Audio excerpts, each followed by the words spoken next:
super, super excited to be back with our fourth community camp this week. And we are joined by the amazing Danielle. And Danielle, you and I haven't been able to chat as much as I would like. So I'm actually really looking forward to this conversation. And Elcott, my co-host, it's great to have you back. I know you had a little bit of challenges like I did yesterday I happening think in the that world. the internet satellites were completely off yesterday. I couldn't even get a hotspot, so it was madness yesterday. But Danielle, I have been dying to talk to you. Normally, when we have these calls, I generally have a little bit of backstory with people that we talk to. So you're a new fresh face, which makes it very exciting for all of us. I So, know this is going to be a good one because we might throw in new questions because we're so yeah. excited to have you. So let me do my general kickoff because I know we have people coming in from various different levels of understanding about Community Camp and who we are. So this is Community for Schools Camp in partnership with our dear friends and partners at Pivot Point. And really the intention of these sessions are to bring in amazing school owners and leaders such as Danielle to really talk about how they're using the financial literacy program, why they think that topic is so important, and also sharing some of the best practices that they've found, as well as other things we might learn about them in the way. And so for those of you who are not familiar with what this program is, it's called Money EDU. It is a 8-module, 40-lesson financial literacy curriculum strictly designed for students pursuing a career in beauty and wellness. It is only available to schools. We don't go direct to students. So we are direct into beauty and wellness schools.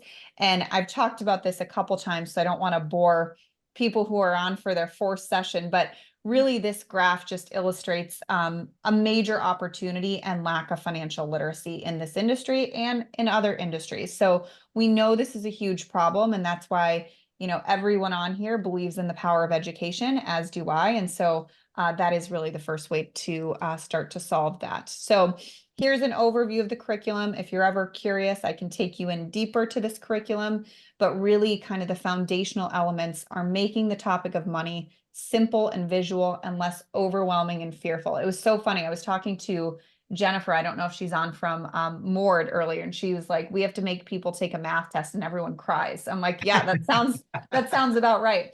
And the reality is with this program is this is a money program. It's not a math program. And so for those of you who do not know Elcott and myself, I am Erin, and I serve as the president of CUNITY and CUNITY for Schools. So very, very happy to be here with you.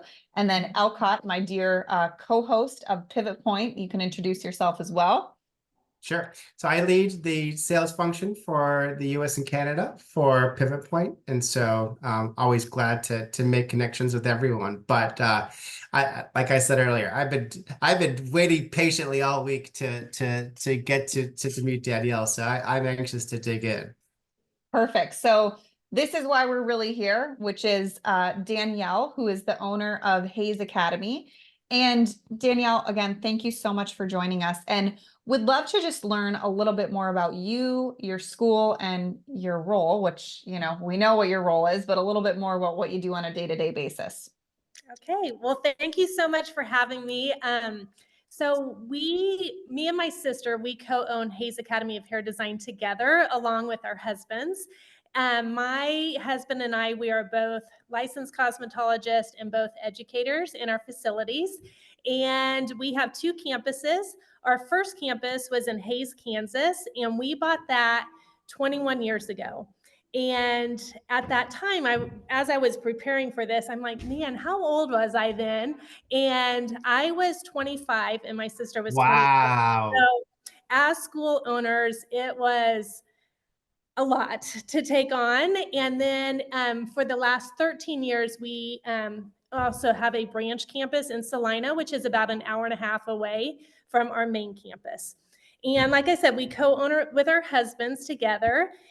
I really teach our educators. So I'm in charge of all of the curriculum. My husband helps me with that part of it as well. We have 4 educators at each campus, and then, you know, staff like front desk and office help as well. So we are smaller schools. I believe at our Hayes campus, we have about 50.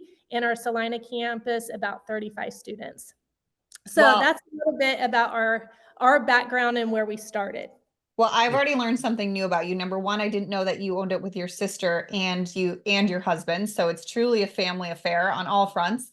And I also am just amazed you started a school when you were 25. Like, Brilliant. congratulations for Yeah. still being in business. I Yeah. feel like if I did that at Yeah. 25, I don't know what would happen. That's So We had like no that's idea like what we were doing. that's yeah. like people having children very, very early versus people choosing to have children late. Because then if you start really early, you get like this whole second life. Do you know what I mean? So like, you all got the growing pains very early and figured it out. So congratulations to you. That's really, really, really good.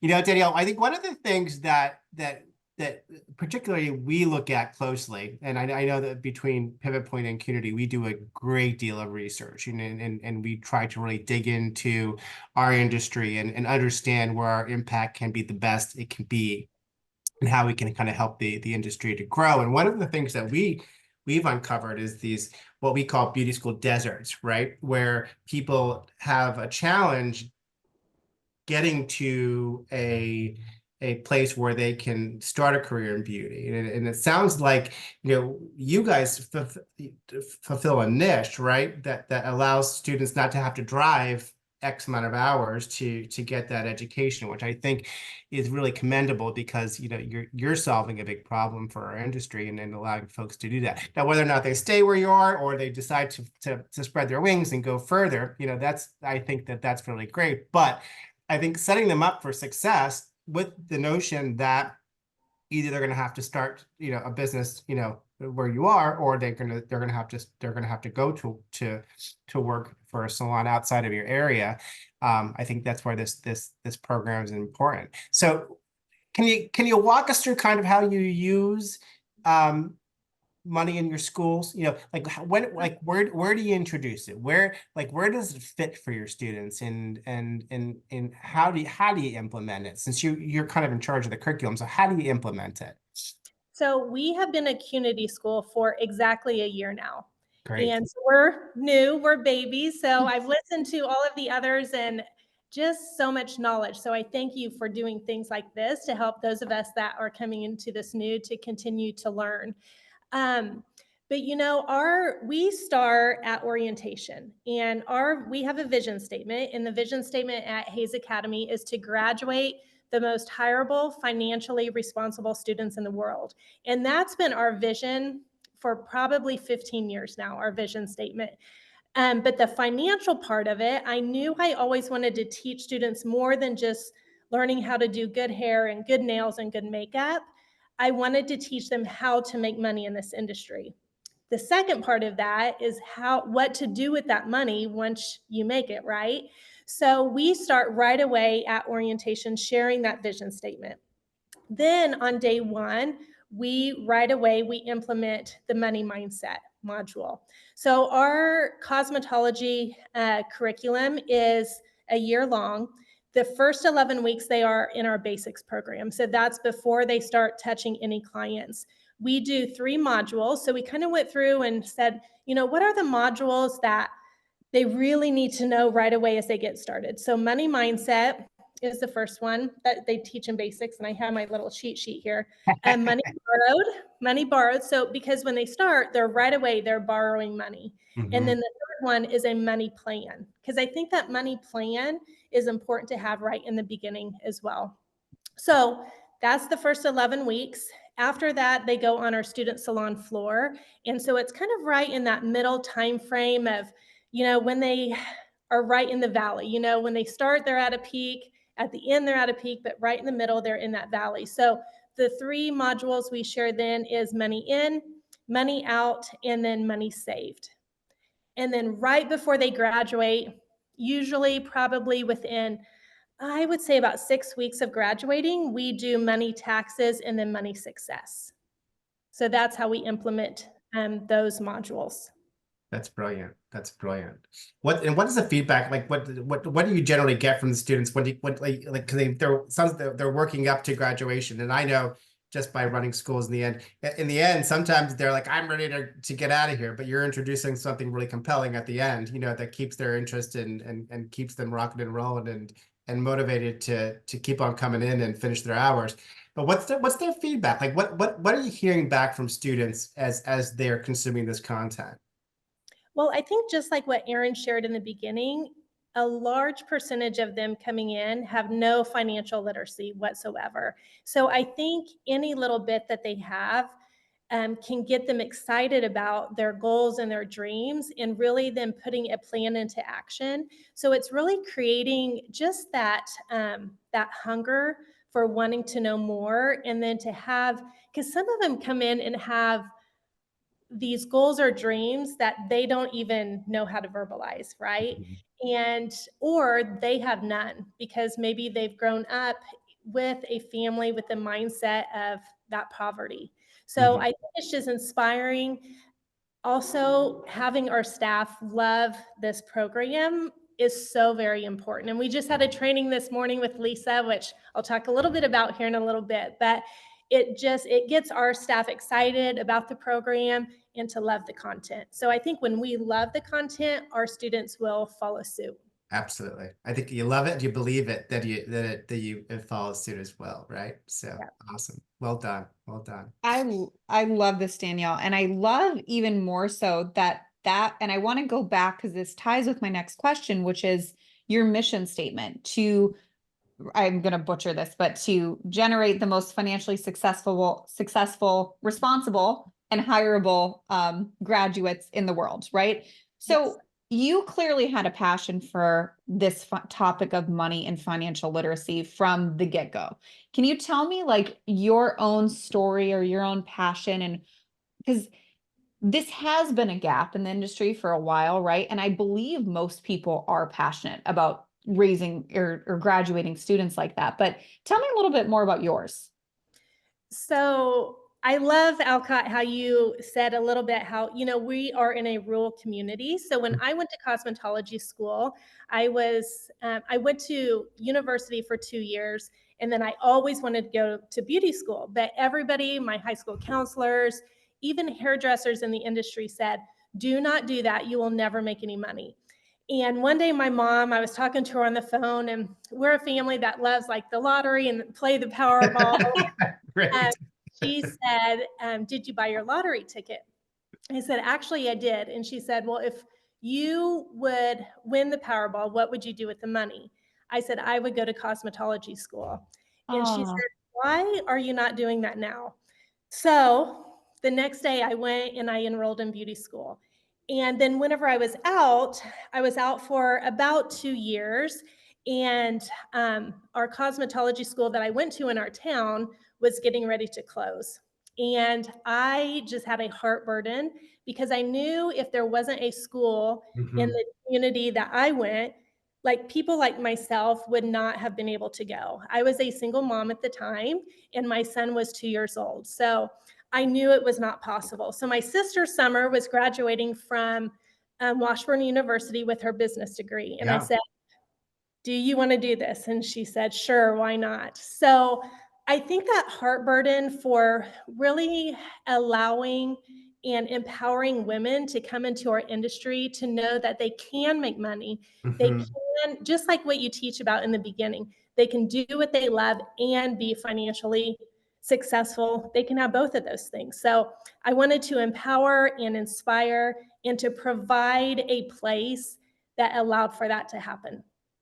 You gave me chills everywhere, honestly. yeah. So yeah. Danielle, I'm pregnant and emotional, so thank God you didn't get me crying, but you almost did. I was like, woo. Oh, Alcott, you take the I'm next not question. pregnant, but I'm emotional, so it's good. Yeah. You take the next question. But no, in all serious, Danielle, that is so beautiful and so amazing. And I think you can really sense it from you too. But how does it feel now to actually, because you said that for a while, and I'm sure you were doing, a lot of things in your curriculum, but now you're making a statement, right? Bringing in a 40-hour program. And, you know, again, it is still finance. And at the end of the day, some students are going to love it. Some students are not going to love it because it's not what they're going to school for. But and especially too, when you're that young, you don't always know that that's like, you don't know what you need when you're that young. You know what I mean? And so you're giving it to them. But tell me about how that kind of feels for you to really have that picture closed and complete. Well, before we brought on Cunity, we still had that vision statement. And so what we were doing before Cunity was my brother-in-law, who also co-owns it with me, he would do like coaching sessions throughout the students' programs and pretty much, teach them about taking out loans and things like that. But we never really had like your program where it's so simple and visual, and he's not a hairdresser, so sometimes it's hard to deliver that information like a hairdresser or cosmetologist would want to learn. So when we came across Cunity, he was actually the first one to find it, and he said, "You've got to check out this program."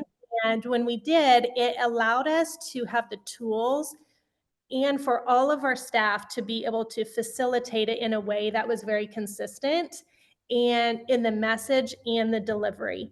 So it's such an easy program, but it has such rich content that is very, very valuable to our students. That's great. That's great. Love it. So you mentioned you had a call with Lisa today, right? So for those folks that don't know Lisa, Lisa is kind of the I'll make my own title up for her. She is the implementation and support and customer experience person for Cunity, and does a really fantastic job. She's also tenacious about making sure everyone gets what they get. Like if she follows up with us to make sure that new Cunity customers get what they need to be getting. So maybe talk about your experience today, but maybe also share a little bit about how Cunity helped you implement it. If that's a fair question. Yes. So Lisa actually everybody from Cunity, one, their response time has been amazing. And just the implementation aspect, you guys have made it so very easy.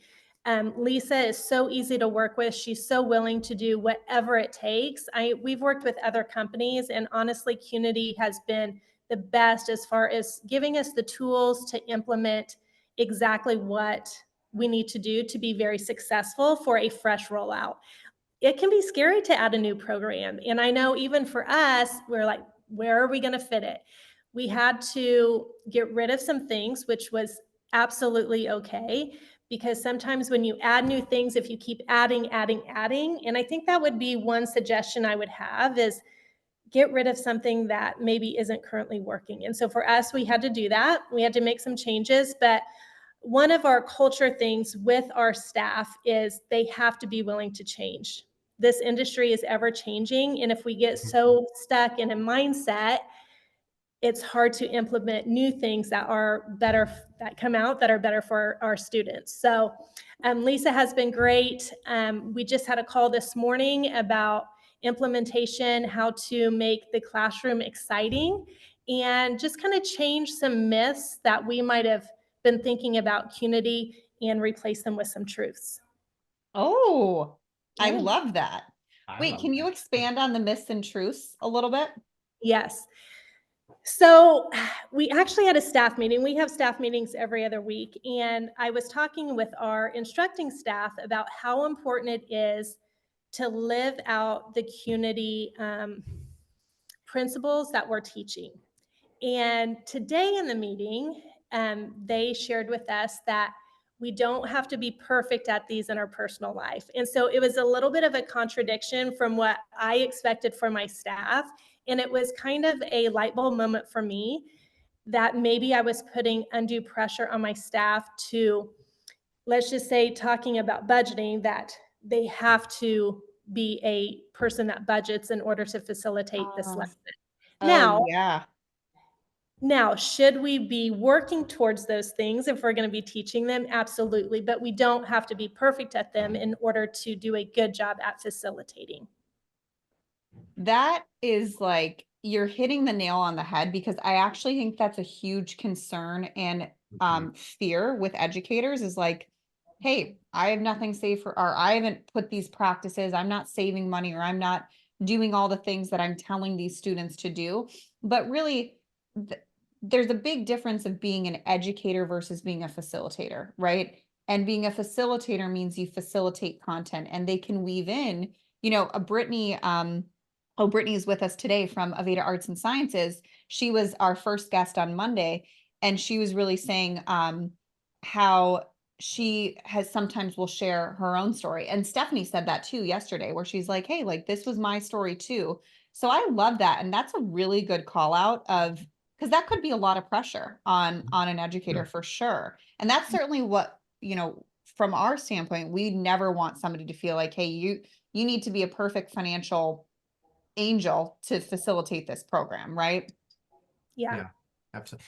absolutely. This is all a journey, right? So I just had the pleasure of sitting in a class with that Aaron did at Serious Business, and I kind of came clean about something that I struggle with, right? And it's something that I'm fearful of. It's not I struggle with. I'm scared of it. I'm just flat out scared of it, and it's like the whole stock market thing. It scares me. But I will tell you this. I don't know, what has it been, 4 years ago, 3 years ago, five? I don't even know how long we've been friends, but for a long time, Erin and her team came into the Pivot Point team, and we did a whole exercise, right? And we did a 9 grid, and the 9 grid helped me to plan a journey, and then going to her class again is that it was, although some of the information I kind of heard before, but I was with a different group of people, and it stimulates something very, very different. So it's a journey, right? And so you don't have to master leaving cosmetology school, but you have to have the foundation, right? If it's a strong foundation, then you can probably build on that journey. So I always say the byproduct of this program is that your educators also get this financial wellness education, and maybe they didn't get it. I didn't get it as a kid, like maybe they didn't get it where they came from, and it's never too late to start, So I think it's great that you're recognizing that, and I think it's great that you're reinforcing that with your team. It's a beautiful thing, really. So well done. Yeah. Yeah, for sure. Okay, so I'm looking at the time and we're on our final question. So Danielle, is there any tips that you have for a school? I mean, you've been doing this for a year for now, but I love that you still consider yourself like a baby with this too, because it's like, you're moving into, we've only been around for 2.5 years. So you're not so much a baby, but you've learned a lot.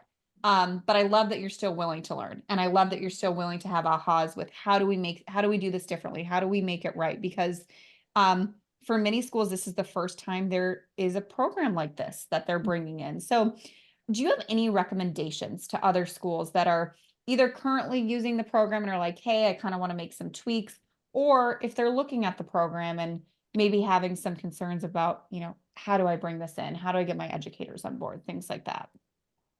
I think the first, kind of answering your last question first, is if somebody is thinking about adding this program into their curriculum, you kind of have to go back and think about what you desire for your students to know when they leave your doors and what you desire for them even after that. So for us, that is our vision statement and like a true passion to make sure that they have this information.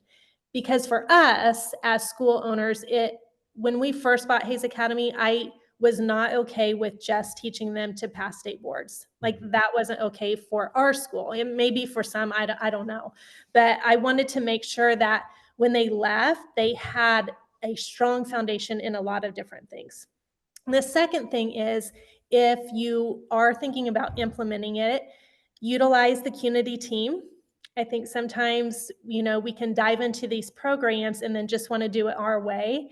But you guys have, tested all of these things and the best thing for implementation, and even other CUNITY school members. So utilize the team and the network of CUNITY together.